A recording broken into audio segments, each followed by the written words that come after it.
గా నేర్చుకోవాలా? అప్టాక్స్ తో మా ఉచిత లైవ్ వెబినార్లలో చేరండి. ఆల్గో ట్రేడింగ్ కేవలం ₹10 బ్రోకరేజీ అందుబాటులో ఉంది. ఇప్పుడే అకౌంట్ ఓపెన్ చేయండి.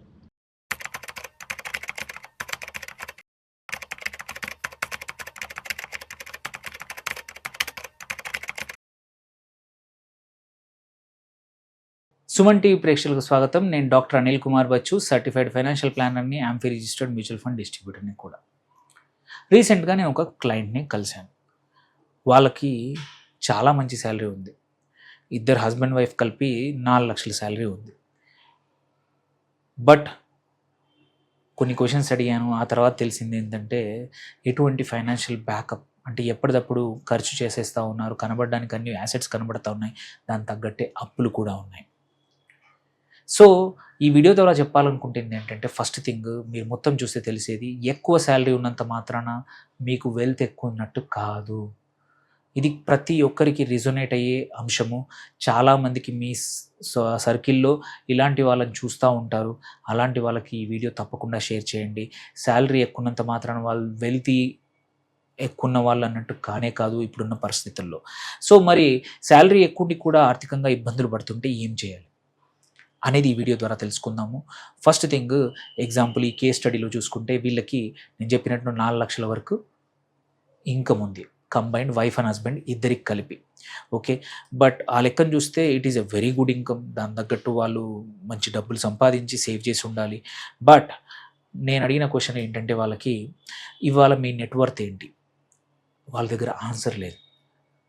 ఓకే, సో దెన్ నేనేమని అడిగానంటే, ఎందుకు, ఏమైంది అంటే, వాళ్ళు వెల్త్ అసలు క్రియేట్ చేయలేదు, ఎమర్జెన్సీ ఫండ్ లేదు, అండ్ ఏమైనా రిటైర్మెంట్ ప్లానింగ్కి ఏమైనా చేశారంటే అస్సలు లేదు, ప్రాపర్ ఇన్వెస్ట్మెంట్ చేశారంటే లేనే లేదు. 10 సంవత్సరాల్లో నియర్లీ 3-4 కోట్ల వరకు మధ్యలో ఎర్న్ చేశారు. ఎస్, కనబడడానికి ఒక ఫ్లాట్ అవన్నీ ఉన్న వాటికన్నీ కూడా ఈఎంఐ మీదనే ఉంది. ఒకటే క్వశ్చన్ అడిగాను, ఇవాళ మీ శాలరీ ఆగిపోతే మీ పరిస్థితి ఏంటి? దానికి ఆన్సర్ అస్సలు లేదు.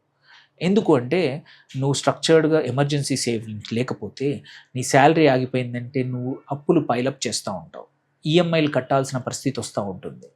సో ఇది చాలామంది ఫేస్ చేస్తున్నారు. 4 లక్షలు కాకపోవచ్చు, 2 లక్షల లెవెల్లో అయినా సరే చాలామంది ఫేస్ చేస్తున్నారు. సో దీనికోసం అందుకే ఎక్కువ ఇన్కమ్ ఉన్నంత మాత్రాన ఎక్కువ ఫైనాన్షియల్ బ్యాకప్ వెల్త్ ఉన్నట్టు పక్కా కాదు. ఇది క్వైట్ కామన్గా చూస్తున్నాం. దీంట్లో ఏంటంటే రియల్ ప్రాబ్లం ఏంటంటే ప్లానింగ్ లేకపోవడం, ఫైనాన్షియల్ ప్లానింగ్ లేకపోవడం. ఫైనాన్షియల్ ప్లానింగ్ కరెక్ట్గా ఉంటే, అంటే నీ సంపాదనకు తగ్గట్టు నువ్వు ఈఎంఐలు కానీ, అటు సేవింగ్స్ కానీ, ఎమర్జెన్సీ ఫండ్స్ కానీ, అన్ని మంచి ఇన్వెస్ట్మెంట్స్ కానీ పెట్టుకుంటే ఏంటంటే నీ ఇన్కమ్ పెరుగుతున్నా కానీ దాంతోపాటు నీ వెల్త్ పెరుగుతుంది, నీ కాన్ఫిడెన్స్ పెరుగుతుంది, ఫైనాన్షియల్ లిక్విడిటీ పెరుగుతుంది. ఎప్పుడైనా ఇబ్బందులు వచ్చినా, ఉద్యోగాలు ఒకరిది పోయినా కానీ మనకి బాధపడాల్సిన అవసరం ఉండదు. సో వెరీ సింపుల్ అండి. ఇట్లాంటి వీళ్ళకి నేను ఇచ్చిన కేసు, వీళ్ళకి ఇచ్చిన solution very simple. First thing ఏంటంటే, అనవసరమైన ఖర్చులు తగ్గించుకొని ఎమర్జెన్సీ ఫండ్. ఈ ఎమర్జెన్సీ ఫండ్ అంటే ఏమేంటివి? మీకు కావాల్సిన రెగ్యులర్ మీరు కడుతున్న ఈఎంఐలు, చాలామంది ఈఎంఐలు ఎమర్జెన్సీ ఫండ్లో ఇంక్లూడ్ చేయరు, తప్పు అందరు చేసేది. మీరు ఎంత కడుతున్నారు, నెలకు ఒక 2 లక్షల ఈఎంఐస్ ఉన్నాయి ఈ కేసులో, ఆ ఈఎంఐస్ కూడా ఇంక్లూడ్ చేయాల్సిందే. మిగిలిన ఖర్చులు ఏమున్నాయో అవి కూడా చూసుకోవాల్సిందే. ఆ లెక్కన ఎంత ఉన్నాయో చూసుకోండి. ఎగ్జాంపుల్ ఈ కేసులో వీళ్ళకి 3,20,000 వరకు ఈఎంఐలు మినిమం స్పెండింగే జరిగిపోతూ ఉంది. వాటిని ఒక 6 నుంచి 8 నెలలు ఆర్ ఈవెన్ 12 మంత్స్ అయినా సరే సరిపడా వాటికి వెల్త్కు ఎమర్జెన్సీ ఫండ్ కోసం ఫస్ట్ సేవ్ చేసుకోవాలి. ఈ సేవ్ అయ్యేంతవరకు కావాలంటే మిగిలిన పనులు ఆపుకోండి, ఖర్చులు తగ్గించండి అండ్ సేవింగ్ చేయండి. ఈ కేసులో వాళ్ళకు ఒక 25 నుంచి 30 లక్షలు ఎమర్జెన్సీ ఫండ్ కంపల్సరీ కావాలంటే వాటిని కొంచెం తక్కువ ఇంట్రెస్ట్ ఇచ్చే లిక్విడ్ ఫండ్స్ కానీ వీటిలో పెట్టుకోండి. But safety important, liquidity important. రేపు ఉద్యోగం పోయినా ఈ ఎమర్జెన్సీ ఫండ్ నుంచి వాడుకోవచ్చు. మళ్ళీ ఉద్యోగం వచ్చినప్పుడు దీన్ని రిప్లికేట్ చేస్తూ మళ్ళీ వేరే ఇన్వెస్ట్మెంట్ కూడా కంటిన్యూ చేయొచ్చు. సెకండ్ ఆబ్వియస్లీ ఇప్పుడు ఖర్చులు తగ్గించేసుకొని లాంగ్ టర్మ్ కోసం సేవింగ్ చేయడం, అది కూడా ఏమంటారు ఎస్ఐపి ద్వారా చేయొచ్చు. వెరీ లాంగ్ టర్మ్ కోసం యూలిప్ ద్వారా కూడా చేసుకోవచ్చు. ఆర్ మీకు కన్జర్వేటివ్ అయితే ఏదైనా రికరింగ్ డిపాజిట్లో ఎఫ్డీల్లో కూడా చేసుకోవచ్చు. దెన్ అన్నిటికన్నా ఇంపార్టెంట్ ఏంటంటే, రేపు ఏమైనా జరిగితే వన్ ఆఫ్ యూ ఇన్కమ్ సంపాదిస్తుంది అయిపోతే ఎట్లా అనే భయం పోగొట్టుకోవాలంటే ఒక టర్మ్ ఇన్సూరెన్స్ మన ఫ్యామిలీ ఇన్కమ్కి ఒక 10 నుంచి 15 రెట్లు మినిమం తీసుకుంటే ఏంటంటే ఎవరికి ఏమైనా జరిగినా కానీ ఫ్యామిలీ ఎటువంటి ఎఫెక్ట్ అవ్వదు, ఇబ్బందులకు గురవ్వదు. And last important thing, very important ఈ కేసులో. అంటే రిటైర్మెంట్ కోసం ఎలా అనే క్వశ్చనే లేకుండింది. అది ఫస్ట్ స్టార్ట్ చేయాల్సింది. రిటైర్మెంట్ కోసం కావాలంటే స్లోగా స్టార్ట్ చేస్తూ ఏదైనా సిప్ని పెంచుకుంటూ పోతూ ఉంటే కూడా రిటైర్మెంట్ చేయొచ్చు. ఆర్ ఏదైనా యూలిప్ లాంటి ప్లాన్లు చేసుకోవచ్చు. అందులో కూడా మార్కెట్ లింక్డ్ ఉన్నాయి, ఆర్ కన్జర్వేటివ్ ఉన్నాయి, హైబ్రిడ్ ఉన్నాయి. సో లాంగ్ టర్మ్ ఇన్వెస్ట్మెంట్ కాబట్టి చేసుకుంటూ పోతే అక్కడ కూడా మంచి రిటర్న్స్ వస్తాయి. సో ఇవి చేసుకుంటే ఈ కేసులో హై శాలరీ ఉంది. ఎస్, ఒక 1 ఇయర్ 1.5 ఇయర్ ఫైనాన్షియల్ డిసిప్లిన్ పెట్టేస్తే మళ్ళీ రాంగ్ ట్రాక్లో ఉన్న వాళ్ళు కూడా ట్రాక్లోకి వచ్చారు, ఆల్రెడీ దారిలో ఉన్నారు. They will increase. సో మీకు కూడా నేను ఈ వీడియో ద్వారా చెప్పాల్సింది ఏంటంటే, శాలరీ ఎక్కువన్నంత మాత్రాన మీ దగ్గర డబ్బు ఎక్కువగా ఉందన్నట్టు కాదు.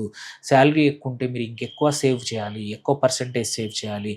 ఇన్కమ్ ఎక్కువగా ఉందని ఖర్చులు ఎక్కువగా పెంచుకొని లైఫ్ స్టైల్ ఎక్కువగా పెంచుకోవడం అనేది ఒక ట్రాప్, డెట్ ట్రాప్. ఎంతోమందిని చూస్తున్నాను నేను క్లయింట్స్ని నా ప్రాక్టీస్లో.